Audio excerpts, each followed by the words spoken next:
Anna Alemani and Liam O'Rourke are interim co-heads of the Pierrepont School here in Westport. If you're a Westporter and have never heard of the Pierrepont School, you're not alone. It is a hidden gem right here in town, and in fact, it is the #1 K through 12 private school in Connecticut, according to the latest niche ratings. So congrats for that. So I want to dive into all things Pierrepont today on 06880, the podcast. And I guess we should start at the beginning. So what is Pierrepont School? So Pierrepont School is a coeducational K through 12 day school. And it was created to think about the life of the mind of the child. That was its founding concept. And to connect curious, inquisitive students with faculty who are deep in their fields. And the real premise of the school is people together in spaces learning together. That's my... And you have a connection to the founders. I do have a connection to the founders. So my mother was hired as the first head of school by the founders. So she came to Pierrepont in 2002. And then I had been working at St. Anne's School in Brooklyn, where both my parents taught for decades. So my father and I came the year after in 2003, and I've worked at the school since then. Both of my parents have since passed, but their legacy and their work is really still very present in the blueprint and feeling of the school. And was there a niche they were trying to fill, some unfulfilled part of the educational system? Yeah, I think Eleanor's conception of what she wanted from a school was a school where she wanted to see children's minds, that sort of ineffable part of children's minds, have a space where they can explore, where they can make their own sense sensible to other people. And so what that requires is a space where we don't have grades, a space where the arts are central to the experience along with academics, and to really accept the premise that very young children deserve to have deep thinking, deeply knowledgeable people in front of them, because young people ask serious questions and deserve to be taken seriously within a space that still has the playfulness and creativity that we love to see with children. Yeah, so there are some key elements that sort of differentiate Pierrepont from other schools, and you mentioned the non-grades, that it's a big one, and it's related to a lot of the philosophy that, a lot of the core of the philosophy that we have. We also have a very low student-teacher ratio. It's 3-to-1. 3-to-1. Yes, that doesn't mean that our classes size is 3, but in general, we have three times students as many teachers. And also, I would say another key element is we use primary sources. This is also important to Liam's point. We want kids to engage directly with the material, with the ideas and the authors, and have a space to create a personal connection between those materials and those ideas and their own life experiences as human beings. So what's an example of the primary sources that they would use? For example, in our history curriculum in middle school, the place where the curriculum becomes chronological, students are looking at the human fossil record as kind of the first text, but then also looking at some of the emerging writing that happens, leading to reading things like the Epic of Gilgamesh. Later on in that same sequence, throughout middle school, students are reading things like Homer, Hesiod. They're reading Beowulf. They're looking at travel logs from all throughout North Africa, the Middle East, Asia, anywhere where you can find the origins of human understanding, human civilization, and we believe that it's something that kids can read and access with the support of their teachers. We want them exploring and examining the origins of things. So it sounds like it's a special type of student who is attracted to Pierpont, or their parents want it for them. Who is the type of student that you're looking for, and are there students who it's not right for? Yeah, I mean, we believe that actually Pierpont is for every student. There's not really, anyone that we would say. There are some characteristics of the students, and going back to what we were talking about, like this sort of the intensity of the relationship that there is between the students and the teacher. Definitely, we want students that are interested in that and they are like willing to, again, bring their own life experiences into the classroom, share their own ideas, being willing to take risk in that space, not being afraid to make sort of mistakes in the non-graded environment. Again, helps with that, but you have to be willing to take those risks and be willing to make those mistakes and learn from those mistakes. Yeah. Some kids come to us with that intrinsic curiosity and sense of inquisitiveness and drive and openness already formed. Some kids come to us where there's a sense that they will be open to that when they step into a space with other students who are already oriented that way, and teachers. And so one thing you find sometimes is, for some students, that transition of coming in, seeing and being around other people who care about the work that they're doing, who are excited to think and share ideas, who do that collaboratively rather than competitively, it can really transform how a child sees what they have to offer in a space. In terms of the question of who is Pierpont not for, I think because we really engage with we engage with a lot of text and a lot of material that happens, the curriculum happens in an open-ended way. Kids with significant behavioral cognitive differences is obviously don't thrive at Pierpont, but overall, Anna's right that we don't want Pierpont to have a rarefied sensibility. In fact, we want to be a model that says we can be ambitious in education with children generally. So that's what we're hoping to be. And where do they come from? Is it just Westport, or how far around? And yeah, I mean, I would say the majority is from Westport. I would say like 70%. But we have kids coming from, all the neighboring towns, and even as far as, Greenwich or Westchester County. We are seeing more people actually applying to Pierpont from New York. And I think the niche ranking has sort of like driven that. I think families look at schools, look at actually places where to move, and they first, while they're doing this research, they look at schools, and that's kind of how they get to us. So we're seeing more people from New York and definitely younger kids. So they come to us with kids that are sometimes 2 years old, because they're doing the research before, yeah. And we've had families move from as far as China to come to Pierrepont School. Really? Yeah. Halfway around the world. Exactly. The sort of the image of private schools is that it's, an elite and expensive. And I know that private schools are doing what they can to, make sure that they reach out to ethnic and racial diversity and socioeconomic diversity. What's that look like at Pierpont? At Pierrepont, it's ethnically and racially quite diverse for Fairfield County. Between 40 and 50% of both our faculty and student body identify as non-white.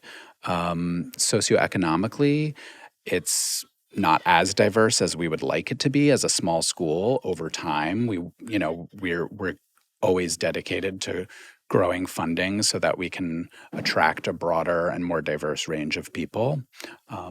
Yeah, I mean, Pierrepont it's a very young school. It's 25 years old.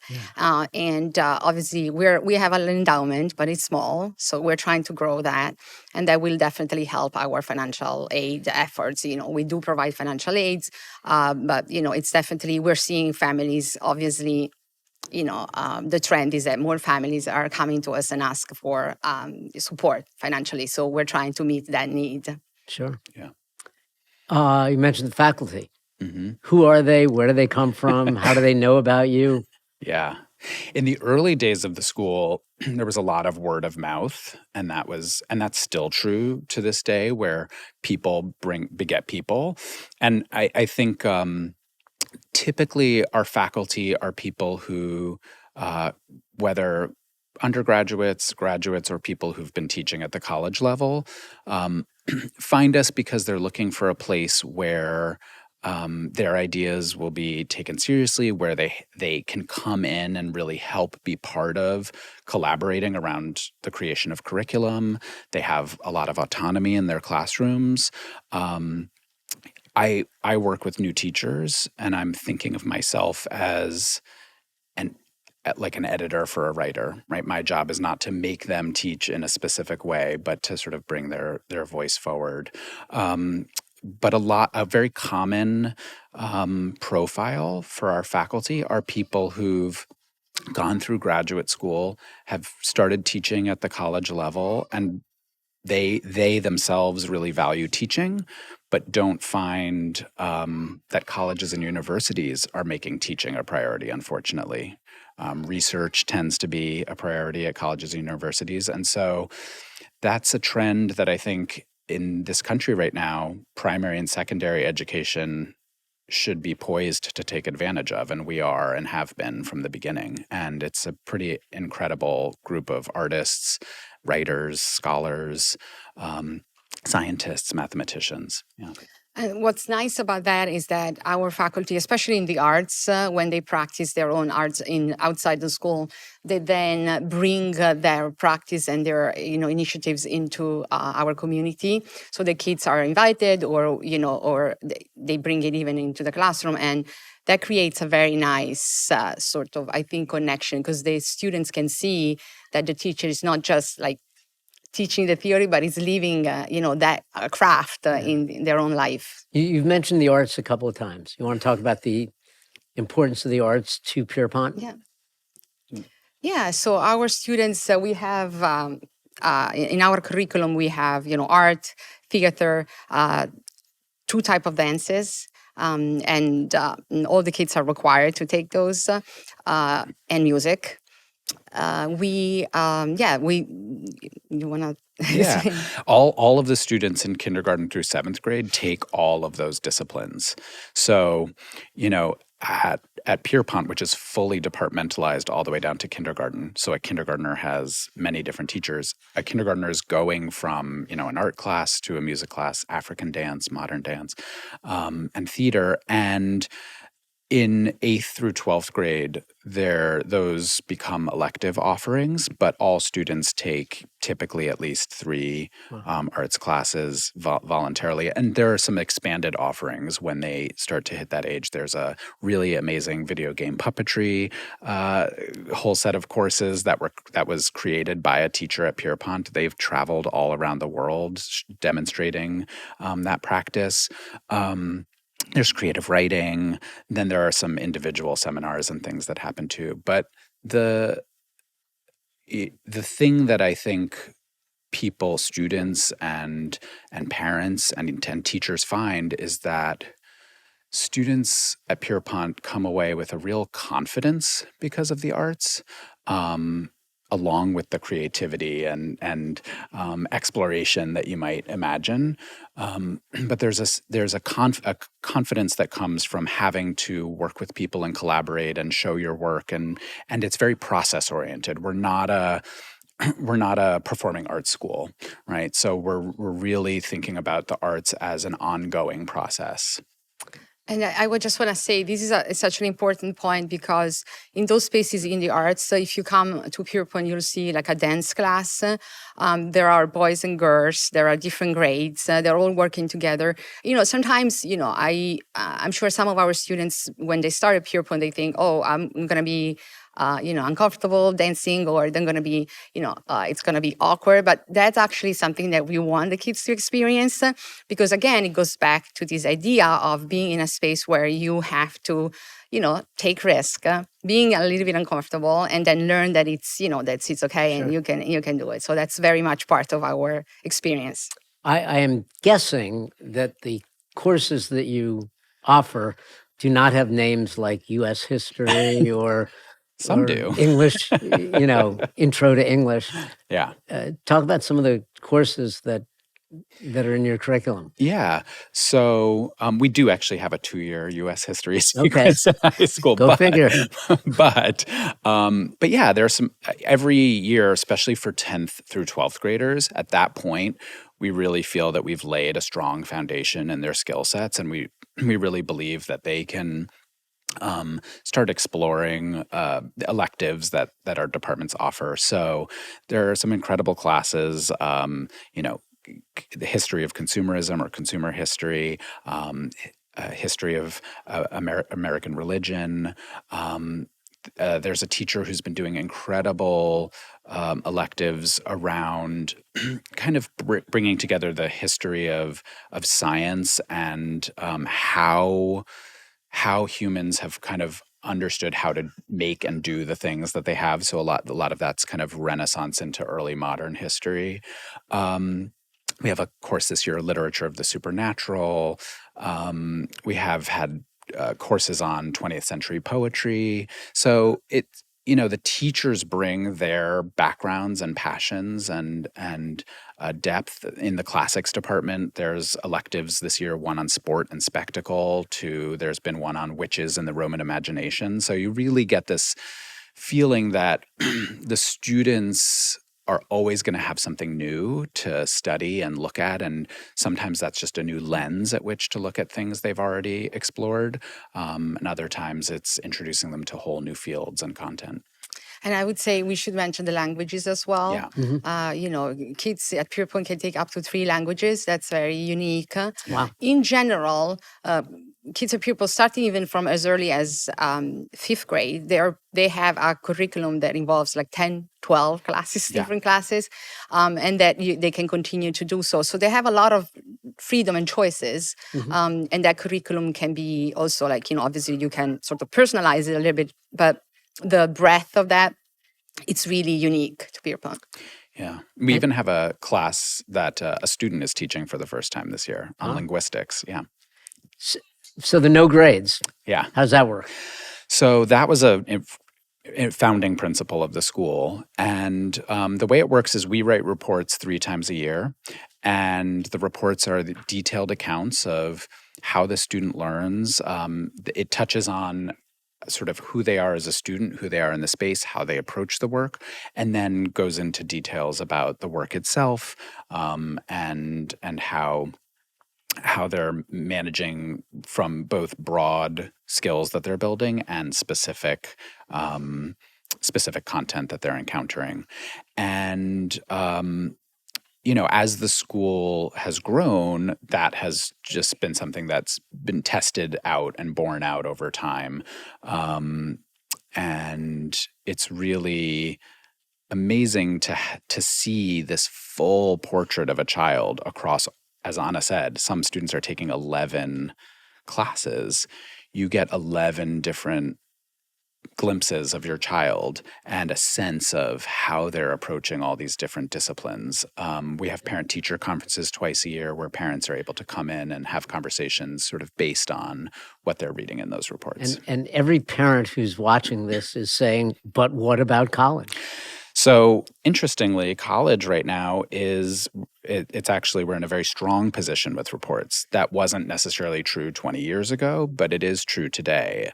And there are a couple of reasons that that's the case. One of them is grade inflation, actually, which has become a big challenge and problem for secondary institutions, but also for colleges themselves. Sure, I got an A-. I'm never going to get into college. Yeah. So colleges are looking to understand who students are as authentic people. And what tends to happen for a Pierrepont student is the application, the things they're saying they want to pursue, the things they're writing about, what they're applying for and to, is reflected back in a set of reports that confirms that year after year. You see how a child has grown in the very things that they're claiming and saying as well. So right now, we're in a position where reports are very helpful because a transcript is made up of year-end reports for all of our students, and our students do very well getting into colleges.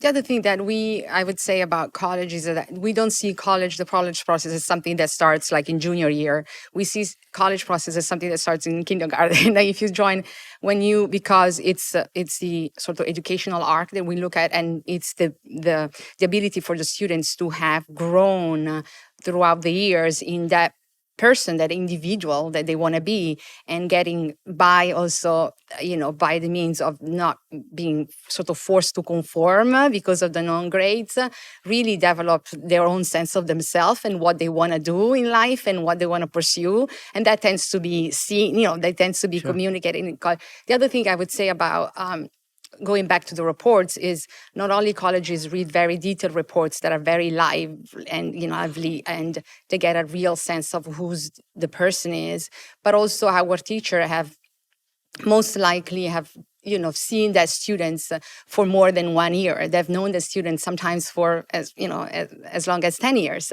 So when we present to students, really we know them so well, and again, that helps a lot. Sure. With There are students I've taught 5 times by the time they graduate. Yeah. Two disadvantages of a small school. Number one, just the small numbers per class. Mm-hmm.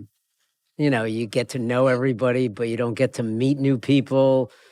Everybody knows everybody's business. Is that an issue at all? I can speak to that because I also have kids at the school. So in my own experience, definitely the small size, you have to be able to take a little bit more initiative outside school to create a larger community, to get involved. All my kids have done that through sports in town or other interests that they have after school. So that tends to be true. It tends to be true. But at the same time, I have to say that in my own experience, the fact that you are with a smaller group of kids kind of like encourages you to have stronger relationships. So it's more about quality versus quantity for sure. And even when there are obviously, social sort of like issues that might arise, the fact that we know each other, we're in a very connected environment tends to really be an advantage because those issues are talked through, they're, identify their address, and that again translates into really like personal growth for the children. Mm-hmm. Yeah. Our alumni report often back to us that they feel actually better equipped socially in some ways when they go off because they've had to confront relationships with the people who are around them. And those aren't necessarily the people who are like-minded, right? And so, and that they actually feel comfortable with a whole range of different types of people, and believe that it's interesting to be around different minds and different people. So they report very favorably on that. And of course, sports. Yeah. Can't have a football team. Yep. Probably hard to have a soccer team, a lacrosse team. Yeah. Basketball, we've managed to to field a basketball team a few times, and some cross country. There can be some individual things. Sports was not part of the original vision of the school. As I said, Eleanor conceived of it as a place that was for the life of the mind. But what we have seen in the emergence of the sports that the kids have played out as teams is that sense of inter-age play, that sense of process over product shows up even when you're playing basketball. I mean, we fielded a co-ed basketball team. The age range was wide. Kids are playing together, and that's something that happens on the playground and in the fields at Pierrepont. The field, our very tiny, slightly sloped field, but mostly kids are playing in an asphalt parking lot, and that is something that our students who are there and have graduated feel very fondly about. Mm-hmm. But the inter-age play, I think, is a feature of Pierrepont that feels distinctive to me, and I've never seen it executed this way, where 17-year-olds and 7-year-olds are very comfortable with one another. They know each other's names. They play together. They have real relationships, and it really makes a difference for everyone. The young kids have someone to look up to and learn from, and the older kids really feel a sense of responsibility and care for the younger ones. Also, I would add that the absence of sports at school doesn't prevent children our students to pursue sports outside. We're seeing actually that a lot of right now, a lot of the sports are played at the private club level anyway. Sure. So we do have a lot of actually athletes and even students that get recruited for college. Mm-hmm. And the reason is that, again, they do it after school, but also I think the colleges like the fact that we have very strong academics. So it's a very nice combination. Sure. And the kids can pursue both without having to compromise academics. Sure. Yeah. Couple of final questions. This is great. Why Westport? Why did your mother decide to open in Westport? So, my mother was not the founder of the school. She was the first head. But Eleanor, who founded the school, had moved to the area, was looking around. One thing that she knew from she went and looked at a lot of different educational models, and St. Anne's in Brooklyn had been one of them. That's where she met my mother, who worked there as the head of faculty. And one thing that they agreed was going to be important was being somewhere that was on a Metro North line and somewhere where you were close enough physically, within a mile was Eleanor's goal, of the Metro North station, so that you could attract families, but especially teachers. She knew that finding interesting people was going to require being able to draw on communities like New York City and New Haven, as well as Fairfield County. And that was true. I mean, in the early days of the school, I think 50% of the faculty commuted from New York. Wow. Yeah. And was it always in that beautiful Mediterranean building on Sylvan? I think it existed with 5 or 6 kids in someone's house for 2 years. And then when it came there, that was when it officially opened as a school that was open to a broader, to the public, basically. And also on the question on why Westport, I think that we love that, we just don't think about ourselves as, yes, we do education, but we really think about ourselves as also doing culture, bringing culture to our community and creating culture. And so I think that's important because as the library, we want to bring, that is an aspect of Westport that we, that I think the town values a lot. Sure. Yeah. And who is Pierrepont? Actually, that is I think it's the address of St. Anne's. The name you're referring to. Yes. So it's the address is the Pierrepont Street is where St. Anne's in Brooklyn is located. Yeah, that was where the name is an homage. There's no actual connection or affiliation, but this is great. Anything I should have asked that I didn't? Anything you want to point out or bring out or? We are. Does it? I got one last question. Oh, I was going to say the one thing I do want to build on is what Anna was saying. I do think that Pierrepont has been kind of the school in that building on the hill. We really want, part of the future of Pierrepont is that we want to be a bigger presence in the community. We want to bring things to this community. We have an incredible faculty and parent body who bring interesting speakers in, and we're often doing interesting events and things. And so that is really figuring out how to interface with Westport and Fairfield County more broadly is part of the vision of the school going forward. That was my last question. I would say it's hard to explain in words what Pierrepont is. You have to experience it, the energy, the dynamic. It's different when you, so come visit us. Can people come visit? Yeah, we have tours every Thursday at 9:30. So. Yeah. All right. This is great. Liam O'Rourke, Anna Alemani. Thank you for coming on 0688, the podcast, and telling us about Pierrepont School, which is, as I said, that beautiful Mediterranean building on Sylvan Road North, right at Post Road West. And I learned a lot. I guess that's the idea of education, right? Thank you. Thank you so much. You bet.